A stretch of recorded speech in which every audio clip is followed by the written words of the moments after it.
أعوذ بالله من الشيطان الرجيم بسم الله الرحمن الرحيم Assalamu alaikum wa rahmatullahi wa barakatuh.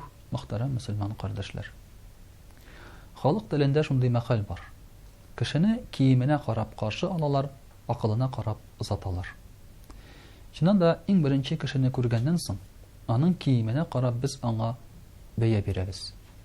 Иң беренче шулай бит инде хәзер киеме нинди сыйфатта барынка игътибар итәбез. Чөнки кызганыча каршы без кешене байга, хәерчегә, фәкыйргә айыра башладык.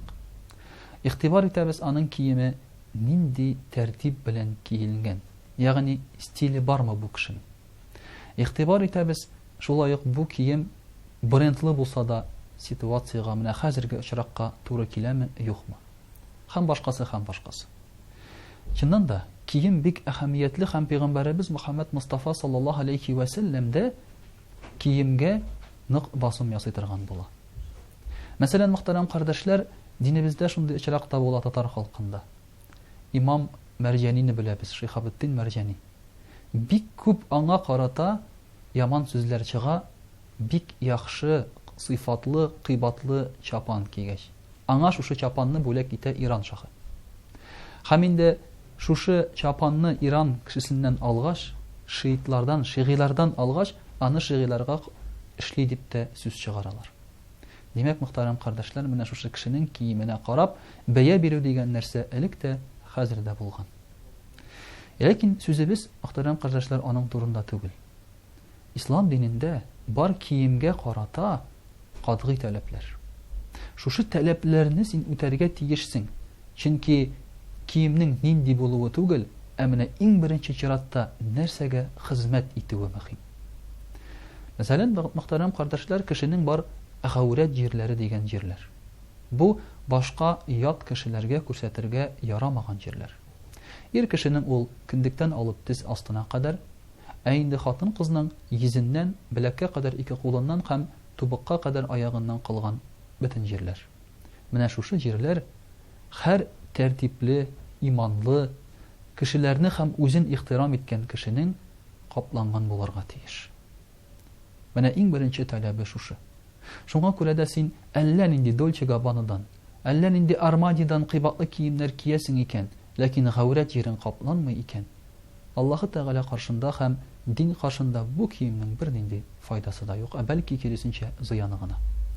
Һәм кызганычка каршы шушы стилистлар, дизайнерлар елдан-ел ир кешене дә, хатын кызны да чишендерергә тырышалар. Хәзер мин әйтер идем, хәтта кешенең, мәсәлән, кием киюе түгел, ә киемне ни дәрәҗәдә салуы модада. Шуңа күрә дә менә бу иң беренче таләп ислам диненең. Шулай ук икенче таләбе ислам диненең ул да булса кием чиста, пак булу. Менә бездә мөселманнарда хәтта бәдрәфкә кергәч тә без үзебезне, асларыбызны юып чыгабыз. Шуңа күрә безнең киемнәребез чиста. Бер нинди сары тап юк, ичке киемдә дә, тышкы киемдә дә. Әгәр дә шушы киемебезне иткенә килеп иснәсә дә, ит силәгә итмәгән микән дип, без аны да чистартабыз. Менә бу мөселман кешесенең чисталыгы, мөхтәрәм кардәшләр. Инде шулай ук өченче таләп, кием кешене бизәргә тиеш.